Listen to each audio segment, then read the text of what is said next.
ও একই একই একই এই যে মাটির মোহর রং করা, এ তো সোনার জড়ি নয়, এই যে খুব সাধারণ কাপড়ের জড়ি। দেখুন না কেমন আগুনে দিতেই একেবারে ওই সুতোর মতো পুড়ে যাচ্ছে। হ্যাঁ, বাবা বলে একবার ডাক, বল বাবা বাবা।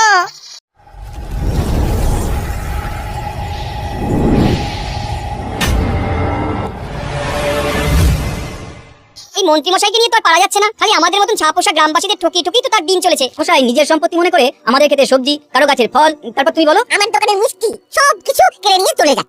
বিহিত তোমাকে করতেই হবে বলে দিতে। বেশ, কিছু একটা তাহলে ভাবতেই হচ্ছে।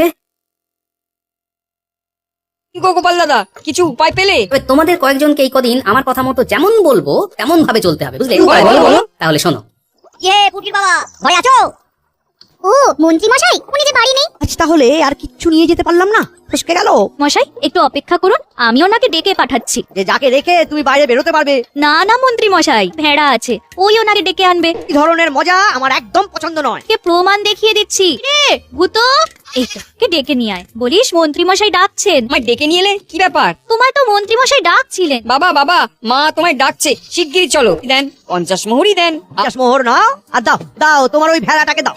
গিন্নি, না না না না না না না না, ভেড়া বলো না, ভেড়া বলো না, এ আমাদের ছেলে। দেখ এ হচ্ছে তোর মা আর আমি হলাম তোর বাবা। বাবা বলে একবার ডাক, বল বাবা। ছেলেকে নিয়ে বাইরে থাকো। বীর বাবাকে বাগে পাই, তোমাকে মিথ্যে কথা বলে ঠকানো। আমার কাজ শুরু করি। করছিস বাবা?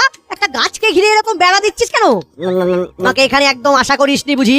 নানা মন্ত্রী মশাই, হিমালয় ফেরত সন্ন্যাসীর কৃপায় একখানা আশ্চর্য কাজ পেয়েছি। ধরলে এই গাছের নিচে মোহর ফলে। ওই দেখি দেখি একটু খুলে দেখাও দেখি।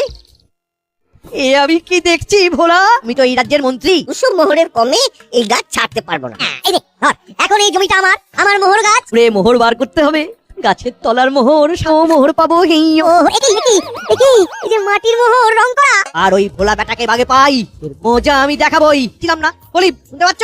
অমল কই গেলে? মন্ত্রী মশাই দেখছেন, কি ভাবছেন কে জানে। কি ব্যাপার অমল, এসব কি দেখছি? আমা তুমি কোথা থেকে পেলে? এ আমার ঠাকুরদার বাবার আমলের পাঞ্জাবি মন্ত্রী মশাই, আমারই সম্পত্তি। আগেকার সোনা, বুঝতেই তো পারছেন। আর জড়ি তৈরি পাঞ্জাবি এখনকার দিনে পাওয়াই ভার। আর এই জিনিস কিনতে তো কোনো অসুবিধা নেই, কারণ এতগুলো মানুষ যখন আগেই সব কিনে নিয়ে গেছে, তাই ঠকার আর কোনো সুযোগই নেই। বাবা বাবা, খুব ভালো, আমাকে কোনো জোর খাটাতে হলো না। তাহলে পাঞ্জাবিটা আমার।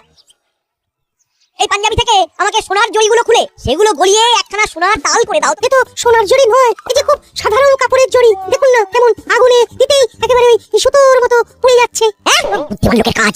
আমাকে জব্দ করার জন্য গ্রামবাসীকে ভুলিয়ে ফুসলিয়ে সেই সব কাজ করিয়েছে। অনেক গ্রামবাসীদের এত বুদ্ধি আর সাহস হবে না। সবই মহারাজ আমার বুদ্ধিতেই হয়। লজ্জা করে না গোপাল, মন্ত্রী মশাইকে এই গ্রামবাসীদের দিয়ে এমন ভাবে ঠকাতে?